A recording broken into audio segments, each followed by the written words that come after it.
안녕하세요.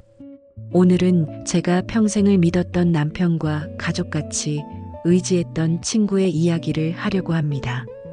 끝까지 이야기 들어주시고 의견 나누어 주시면 감사하겠습니다.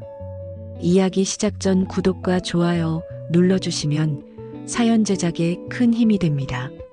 자, 이제 길었던 그날의 이야기를 시작해 볼까요? 저는 대전에 사는 김선자입니다. 올해 74이 되었네요. 시간이 참 빠르게 흘러갑니다.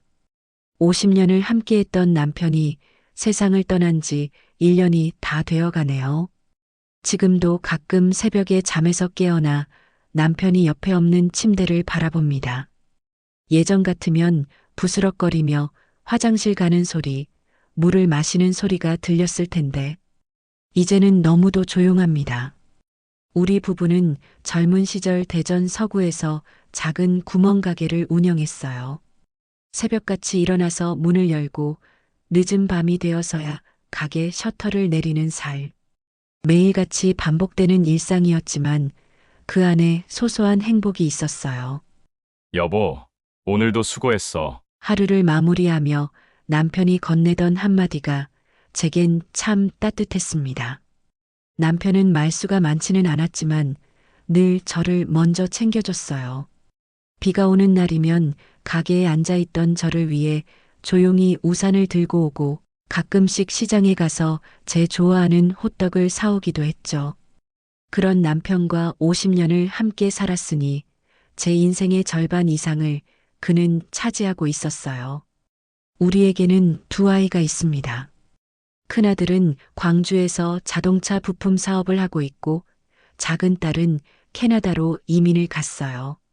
두 아이가 모두 성장해서 각자의 삶을 꾸려나가는 모습을 보며 대견하기도 했지만 한편으로는 조금 서운하기도 했어요. 명절이면 온 가족이 모여 시끌벅적하게 밥을 먹고 웃으며 이야기하던 순간들이 이제는 점점 줄어들고 있더군요. 그래도 남편과 함께라면 괜찮다 생각했어요. 아침마다 함께 신문을 읽으며 커피를 마시고 퇴근 후에는 조용한 음악을 들으며 쉬는 소박한 하루하루가 소중했어요. 하지만 그 소중했던 일상이 깨지는 건 정말 한순간이었습니다. 3년 전 그날도 평범한 하루였습니다. 남편이 평소처럼 가게에서 물건을 정리하고 있었어요. 그런데 갑자기 배를 움켜쥐고 힘들어하더군요. 여보, 괜찮아? 그냥 소화가 좀 안 되는 것 같아. 별거 아닐 거라 생각했어요. 늘 건강하던 사람이었으니까요. 하지만 남편의 얼굴은 점점 창백해졌고 결국 병원에 가기로 했습니다. 검사 결과를 들은 순간 저는 그대로 주저앉고 말았습니다. 위암 말기라고요? 의사의 말이 믿기지 않았어요. 우리 남편이요? 어제까지도 멀쩡하던 그 사람이요? 남편은 저를 보고 씩 웃더군요. 선자야, 걱정 마. 내가 잘 이겨낼게. 그렇게 말했지만 그의 눈빛에서 두려움이 느껴졌어요. 그날 이후 우리의 삶은 병원과 집을 오가는 생활로 바뀌었습니다. 그때 제 옆을 지켜준 사람이 있었습니다. 바로 제 30년 지기 친구 명희였습니다. 30년 우정, 명희는 제게 가족 같은 존재였습니다. 젊었을 때부터 같이 장도 보고 여행도 다니고 집안일이 있을 때마다 서로 도와주며 의지했어요. 전자야, 너무 힘들면 내가 대신 있을게. 가서 좀 쉬어. 명희는 매일같이 병원으로 달려와 남편을 돌봐주었습니다. 제가 지쳐 쓰러질까봐 밤에는 제가 집에서 쉴 수 있도록 해주기도 했죠. 저는 너무 고마웠어요. 하지만 시간이 지날수록 뭔가 이상하다는 느낌이 들기 시작했습니다. 명희가 병실에 있을 때마다 남편과 그녀 사이에 묘한 정적이 흘렀습니다. 그들은 말을 많이 나누지 않았지만 이상하게 서로의 눈빛을 주고받는 순간이 많았어요. 처음엔 제가 예민해진 탓이라 생각했어요. 하지만 저는 모르는 어떤 감정이 두 사람 사이에 흐르고 있다는 걸 느꼈습니다. 그렇게 시간이 흘러갔고 결국 남편은 떠나게 되었습니다. 장례를 치르는 동안 저는 아무 생각도 할 수 없었어요. 그런데 그 모든 슬픔이 채 가시기도 전에 제 인생을 완전히 바꿔버린 한 가지 사건이 일어났습니다. 남편의 일기장 그리고 충격적인 진실. 남편이 떠난 후 저는 그의 유품을 정리하기 시작했습니다. 손때 묻은 안경, 지갑, 그리고 그가 늘 서랍에 넣어두던 작은 노트. 무심코 펼친 그 노트에서 저는 평생 잊지 못할 진실을 마주하게 되었습니다. 오늘도 그녀를 보았다. 내 마음 속에 깊이 자리 잡은 그 사람. 하지만 난 선자를 배신할 수 없다. 이것은 영원히 가슴에 묻어야 할 비밀이다. 저는 손을 덜덜 떨며 페이지를 넘겼습니다. 그리고 거기에는 20년이 넘는 세월 동안 남편과 명희가 나눈 감정이 고스란히 담겨 있었습니다. 그 순간 머릿속이 하얘졌습니다. 명희가 우리 집에 자주 놀러 왔던 이유, 남편과 단둘이 나누던 조용한 대화들, 그리고 스치듯 오가던 묘한 눈빛들, 그 모든 게 이제야 이해되었습니다. 내 가장 믿었던 친구, 그리고 50년을 함께했던 남편. 그들은 대체 나에게 무슨 짓을 한 걸까요? 그날 밤 저는 한숨도 잘 수 없었습니다. 이제 저는 선택의 기로에 서 있습니다. 남편과 친구의 배신을 어떻게 받아들여야 할까요? 과연 저는 이 일을 용서할 수 있을까요? 하지만 이것은 시작에 불과했습니다. 왜냐하면 이 일기장 속에는 더 끔찍한 비밀이 숨겨져 있었으니까요. 일기장을 발견한 그날 밤, 저는 뜬 눈으로 밤을 새웠습니다.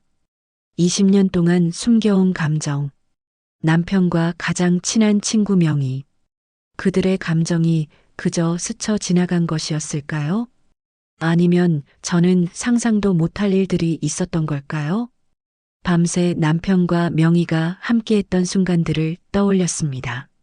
나와 함께 있을 때 남편은 과연 어떤 마음이었을까요?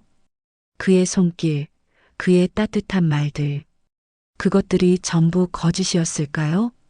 생각할수록 숨이 막혔습니다.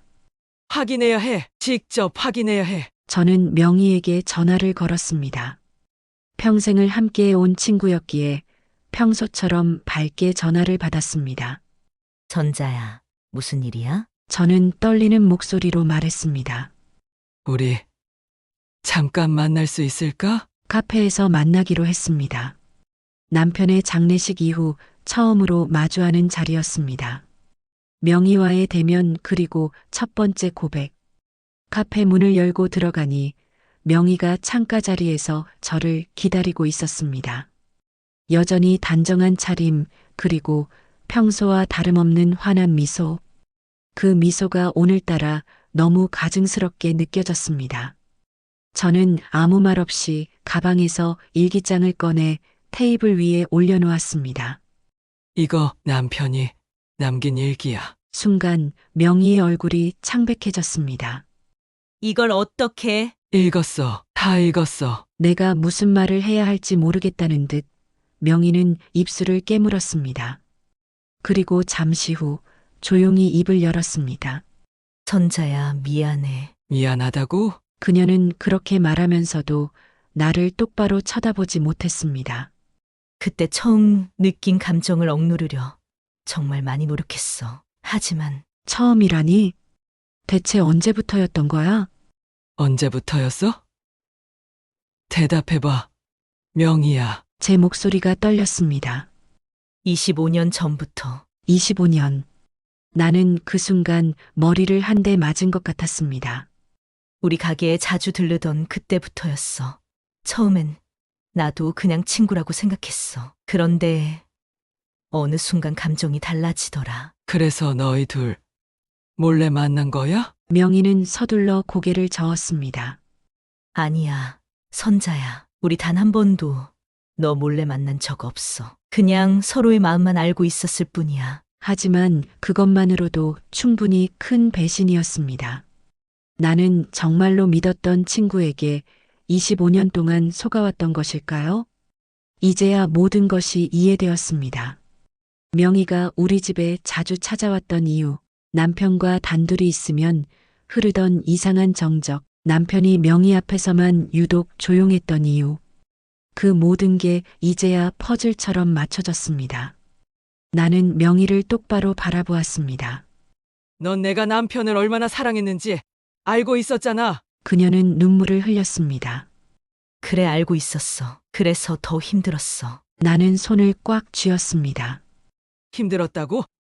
넌 내가 얼마나 힘든지 생각해 본 적 있어? 명희는 아무 말도 하지 못했습니다.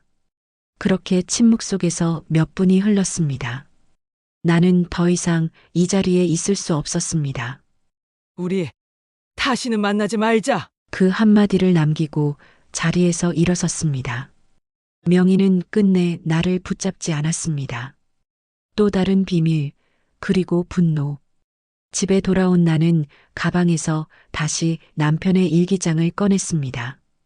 그런데 마지막 몇 장을 넘기는 순간 나는 또 다른 충격적인 사실을 마주했습니다. 이제 남은 시간이 얼마 없다. 나는 죽기 전에 명희에게 마지막으로 말하고 싶다. 우리 둘이 함께 할 수 있었던 시간은 짧았지만 그녀는 내 마음속에서 가장 소중한 사람이었다. 전자가 알게 된다면 나는 평생 용서받지 못하겠지. 함께 할 수 있었던 시간? 둘이 몰래 만난 적은 없었다던 명희의 말은 거짓이었던 걸까? 그리고 일기의 끝부분, 마지막 날짜에 적힌 글을 읽고 나는 그대로 무너지고 말았습니다.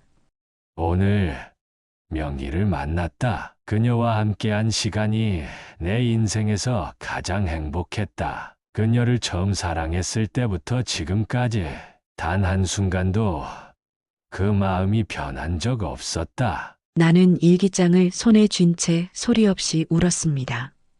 남편이 죽기 직전까지 사랑한 사람은 나 아닌 명희였다. 그 순간 머릿속이 새하얘졌습니다. 이대로 끝낼 수 없다. 나는 무엇을 해야 할지, 어떻게 해야 할지 몰랐습니다. 그런데 분명한 것은 그들을 그냥 용서할 수 없다는 것이었습니다. 나는 한동안 아무것도 할 수 없었어요. 남편이 세상을 떠난 후 저는 슬픔에 잠겨 지냈습니다. 하지만 이제 내 가슴을 채우고 있는 감정은 슬픔이 아니었어요. 배신감. 그것이 나를 집어삼키고 있었습니다. 그날 이후 나는 명희의 얼굴을 볼 수 없었습니다. 그녀의 미안하다는 말도, 울먹이던 얼굴도, 그 모든 것이 역겹게만 느껴졌어요.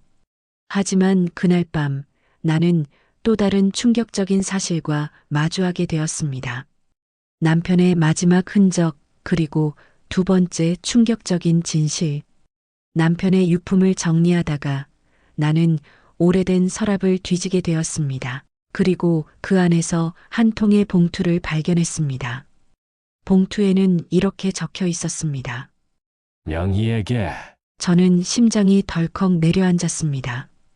떨리는 손으로 봉투를 열었습니다. 안에는 손때가 묻은 편지가 한 장 들어 있었습니다. 명희야, 이 편지를 읽을 때쯤이면 나는 아마 이 세상에 없겠지. 마지막까지 너에게 이 말을 전하고 싶었어. 전자에게는 너무 미안하지만 나는 죽을 때까지 너를 사랑했어. 숨이 멎을 것 같았습니다. 저는 손에 힘이 풀려 편지를 떨어뜨렸습니다. 이게 뭐야? 저는 떨리는 손으로 편지를 다시 주워들었습니다. 우리에게 주어진 시간이 너무 짧았지만 그래도 나는 내가 있어서 행복했어. 죽기 전에 한 번만 더 널 보고 싶었어. 그리고 마지막 순간에도 널 생각할 거야. 머릿속이 새하얘졌습니다. 마지막 순간에도 널 생각할 거야. 그 말이 제 가슴을 사정없이 찔렀습니다. 저는 남편을 사랑했습니다. 하지만 남편은 마지막까지 저보다 명희를 사랑하고 있었습니다. 그제야 알았습니다. 명희가 장례식 내내 흐느끼던 이유를, 그녀가 저보다 더 깊은 슬픔에 잠겨 있던 이유를, 그녀는 남편을 잃은 것이 아니라 사랑하는 사람을 잃은 것이었습니다. 저는 그 자리에서 울부짖었습니다.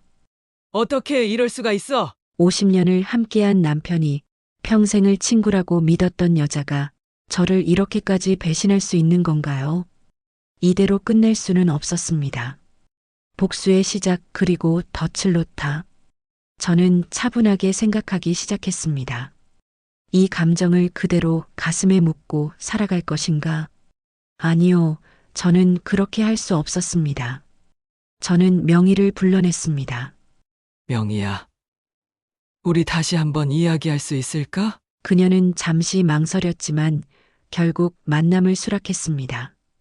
우리는 조용한 찻집에서 다시 마주 앉았습니다. 하지만 이번에는 제가 철저하게 감정을 숨겼습니다. 나 사실 너한테 너무 화가 났었어. 명희는 고개를 숙였습니다. 알아, 선자. 당연한 마음이야, 선자야.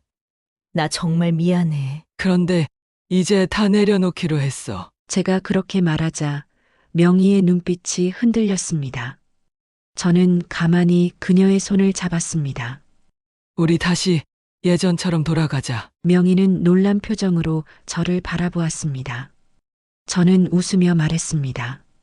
너도 나한테 죄책감을 느끼고 있을 테니까 나도 이제 너를 용서할게. 명희의 눈가에 눈물이 맺혔습니다.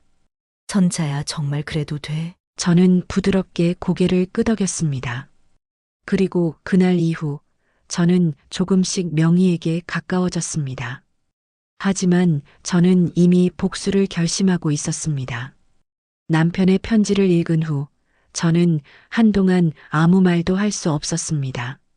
눈앞이 흐려지고 심장이 쿵쿵 울렸습니다. 나는 죽을 때까지 너를 사랑했어. 저는 마지막 순간에도 명희를 떠올렸던 남편을 용서할 수 없었습니다. 그리고 명희 역시 용서할 수 없었습니다. 하지만 이 사실을 자식들에게 알릴 수는 없었습니다. 제 아이들이 아버지를 증오하며 살아가게 만들고 싶지 않았기 때문입니다. 그래서 저는 다른 방법으로 복수를 결심했습니다. 명희가 가장 아끼는 것, 가장 소중히 여기는 것을 무너뜨리는 방법으로. 명희는 평생을 단정하게 살아왔습니다. 겉으로는 늘 친절하고 배려심 많은 사람이었고 언제 어디서든 남들에게 깔끔한 이미지로 보이길 원했습니다. 그녀는 무엇보다 자존심을 중요하게 여겼습니다. 저는 그 점을 무너뜨릴 방법을 찾았습니다. 저는 일부러 명희가 자주 다니는 문화센터 강좌를 신청하였습니다. 그곳은 그녀가 10년 넘게 다닌 곳이었습니다. 그녀는 그곳에서 사람들의 존경을 받는 모범적인 어른으로 인정받고 있었습니다. 그곳에서 저는 일부러 사람들 앞에서 명희를 흔들기 시작했습니다. 어머, 명희야, 요즘 얼굴이 많이 안 좋아 보이네. 무슨 일이라도 있는 거니? 명희는 당황한 표정을 지으며 웃었다. 아니야.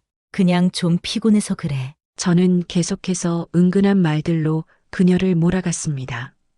요즘 뭔가 걱정과 고민이 있는 것 같아 보여. 사람이 양심에 찔리는 일이 있으면 얼굴에서 티가 난다고 하잖아. 그 말을 들은 순간 명희의 얼굴이 순간적으로 굳어졌다. 하지만 주변 사람들은 제가 평소처럼 걱정하는 말투로 이야기했다고 생각했을 것입니다. 저는 그녀가 점점 무너지는 모습을 지켜보기로 했습니다. 명희는 손재주가 좋았습니다. 그래서 그녀는 늘 공예 작품을 만들어 동네 전시회에 출품하곤 했습니다.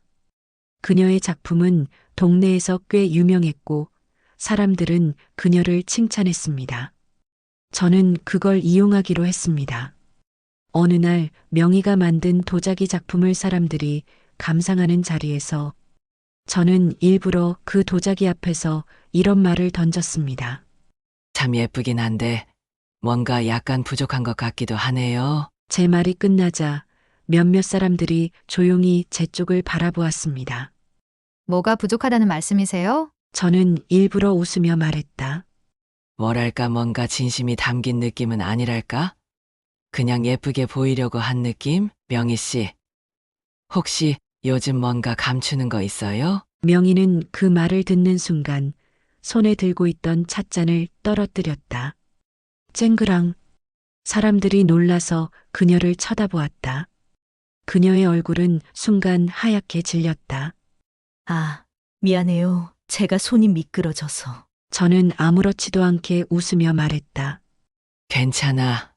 명희야, 사람이 숨기는 게 많고 불안한 일이 있으면 손도 떨리고 그런다는데 무슨 일 있니? 그날 이후 명희는 점점 주눅이 들어갔습니다. 그녀는 예전처럼 사람들 앞에서 밝게 웃지 못했습니다. 사람들은 그녀가 예전과 달리 위축된 모습을 보면서 조금씩 그녀에 대한 인식을 바꾸기 시작했습니다. 저는 그녀가 스스로 무너지는 모습을 보고 싶었습니다.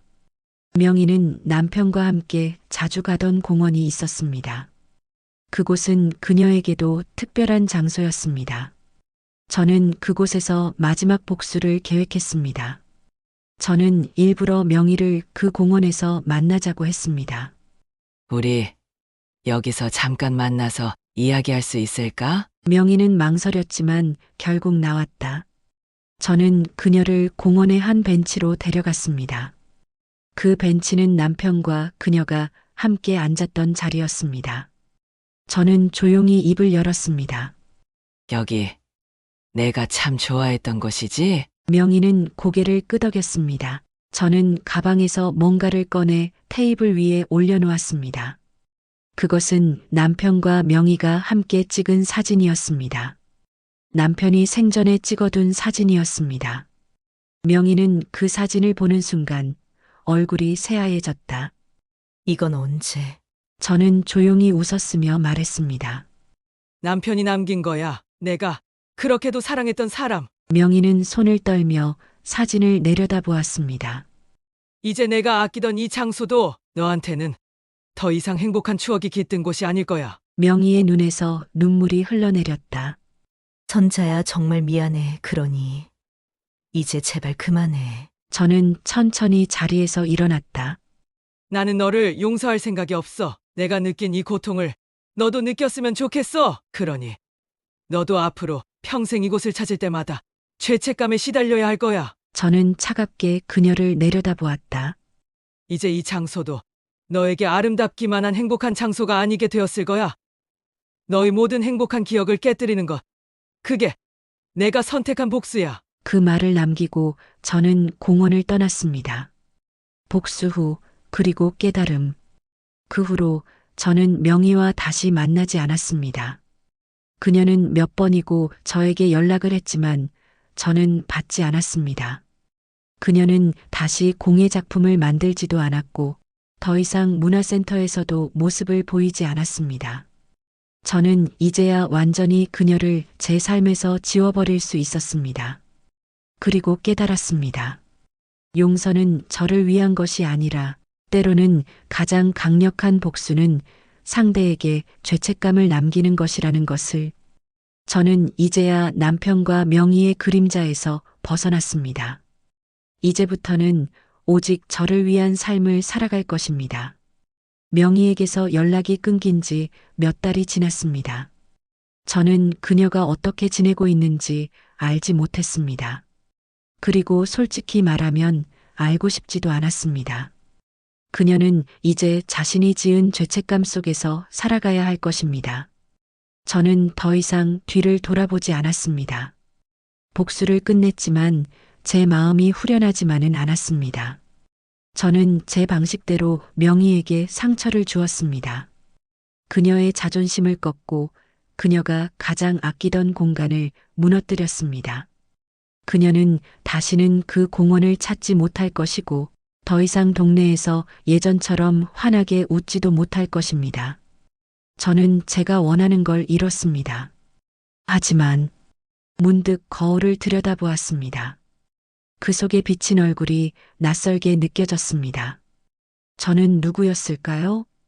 저는 원래 이렇게 차가운 사람이었을까요? 과거의 저는 누군가에게 복수를 결심하는 사람이 아니었습니다. 저는 단순히 남편과 가정을 지키기 위해 노력했던 평범한 아내이자 어머니였습니다. 하지만 이제 저는 복수로 인해 제 안의 어두운 감정을 마주하고 있었습니다. 이제 저는 어떻게 살아가야 할까요? 저는 이제부터 무엇을 해야 할까요? 명희의 마지막 연락, 그리고 예상치 못한 소식. 그렇게 몇 달이 지나고 어느 날, 저는 명희로부터 마지막 연락을 받았습니다. 선자야, 마지막으로 한 번만 만나줄 수 있을까? 저는 잠시 망설였습니다. 하지만 그녀가 저에게 무슨 말을 하려고 하는지 궁금하기도 했습니다. 그래서 저는 그녀가 지정한 장소로 나갔습니다. 그곳은 우리가 처음 친구가 되었던 찻집이었습니다. 카페 문을 열고 들어가자 명희는 창가에 앉아 있었습니다.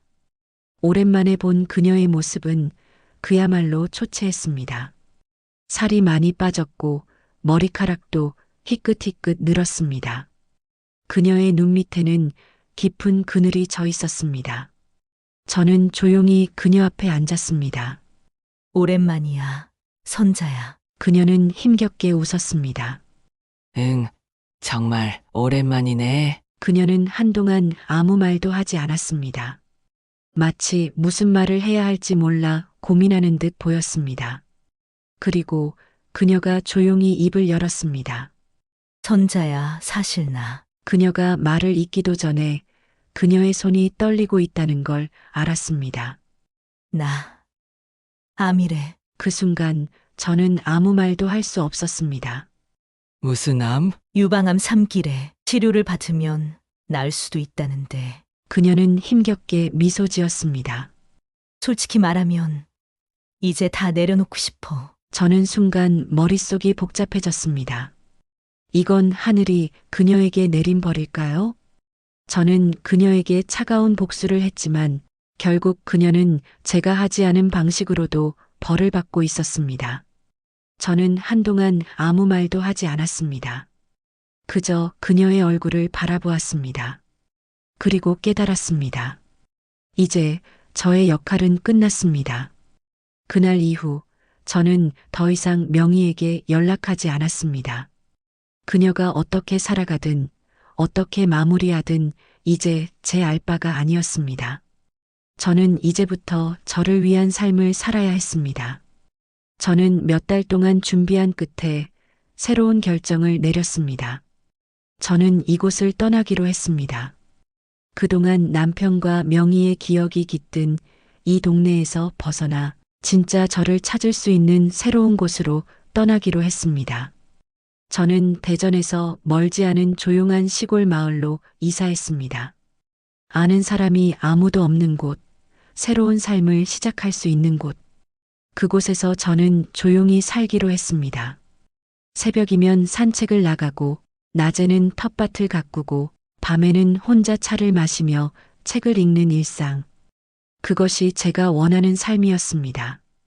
복수를 통해 깨달은 것 그리고 인생 교훈. 저는 이제야 깨달았습니다. 복수는 저를 시원하게 해주지 않았습니다.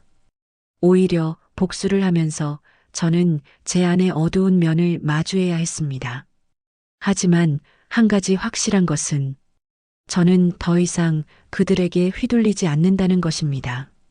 남편도 명희도 이제는 제 인생에 없습니다. 저는 그들의 기억에서 완전히 벗어나 진짜 제 인생을 살아갈 것입니다. 저는 처음으로 저 자신을 위해, 저만을 위해 살기로 했습니다. 이제 저는 다시 태어날 것입니다. 이곳에는 저를 아는 사람이 단 한 명도 없었습니다. 저는 과거를 말하지 않았습니다.